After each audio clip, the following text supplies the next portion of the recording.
सारा दिन मीटिंग्स निपटाते निपटाते शाम तक थक हार कर चूर हो गई थी। जब भी कोच्चि से हेड ऑफिस से जो मुंबई में था आती है, बस इसी तरह व्यस्त रहती है। आदत हो गई है उसे दिन भर सिर खपाने की और नए प्रोजेक्ट के लिए अप्रूवल लेने के लिए डायरेक्टर को पीपीटी दिखाने और उनके बेहिसाब सवालों के जवाब देने की। थकती हर बार ही थी, लेकिन शरीर से। पर इस बार ना जाने क्यों मन अशांत सा है। समझ ना आने वाली एक उदासी छाई है। कॉरपोरेट जगत में तेजी से एक एक कदम रखते हुए वह काफ़ी ऊंचाई पर पहुंच गई है। कोच्चि ऑफिस की हेड है वह, और कंपनी में उसका रुतबा है। एक बढ़िया पैकेज, रहने के लिए शानदार फ्लैट, कार, तमाम सुख सुविधाएं हैं। ऐशो आराम की जिंदगी जीती है। वह संतुष्ट है और खुश भी। यही तो वह चाहती थी, कामयाबी पाना। बचपन से उसने कामयाबी पाने के सिवाय कोई और सपना देखा ही नहीं।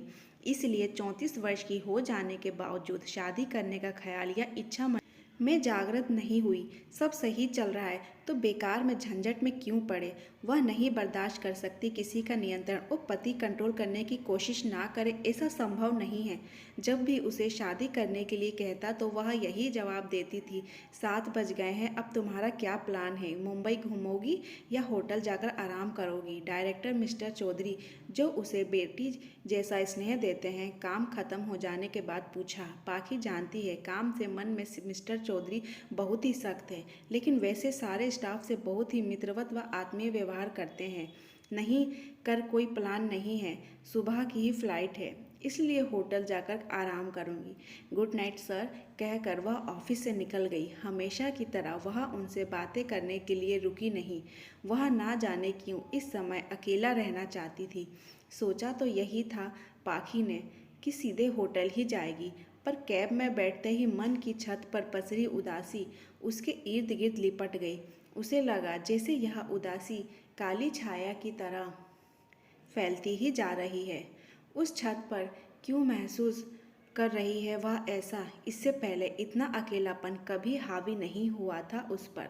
काश इस समय कोई साथ होता, कोई ऐसा जिससे काम की नहीं बल्कि यहाँ वहाँ की बेफिजूल बातें कर सकती। पाखी को एहसास हुआ कि वह एक मशीन बनकर रह गई है। ठीक है, वह अपने काम से खुश है, लेकिन दिन रात केवल लैपटॉप पर आंखें गड़ाए बैठे बैठे अब क्या वह ऊबने लगी है? कोई उसे स्पर्श करे, उसके होंठों को चूमे या हाथों को सहलाए। ओह, कैसी इच्छा उसके भीतर अंगड़ाई ले रही है। किसी पुरुष का ड्राइवर गेटवे ऑफ इंडिया ले चलो, पहले होटल बाद में जाऊंगी, पाखी के मुंह से निकला। गेटवे ऑफ इंडिया वह पहले भी कई बार आ चुकी है और खूब इंजॉय भी करती रही है। बोट राइड भी की है, लेकिन आज मन में एक बेचैनी लिए वह यहाँ आई थी। विशाल सागर में एक अद्भुत सौंदर्य भर जाता है। चहल पहल तो मुंबई की जिंदगी का हिस्सा है, इसलिए वहाँ भी जीवन खिलखिलाता हुआ चहक रहा था। फोटोग्राफर, कुल्फी बेचने वाले, गुब्बारे लिए खड़े विक्रेता, चाय वाले और खान पान के स्टॉल, हर तरफ भीड़ थी। पाखी को क्यों उस भीड़ में भी अकेलापन लग रहा था। वह आज क्यों नहीं बनना चाहती थी उस भीड़ का हिस्सा? सुकून की तलाश करने की आखिर उसे क्यों ज़रूरत पड़ गई? कोई उसे अपनी बाहों में जकड़कर नियंत्रित कर ले, ऐसी चाह क्यों उसके दिलो दिमाग पर कब्जा कर रही है? वह तो हमेशा अकेले ही सारे जश्न मनाने में विश्वास करती आई है। वह तो तन्हा ही रौनकें ढूंढती आई है। वह बस खड़ी थी चुपचाप, सागर को बहता देख रही थी, आती जाती नावों की थाप को सुन रही थी।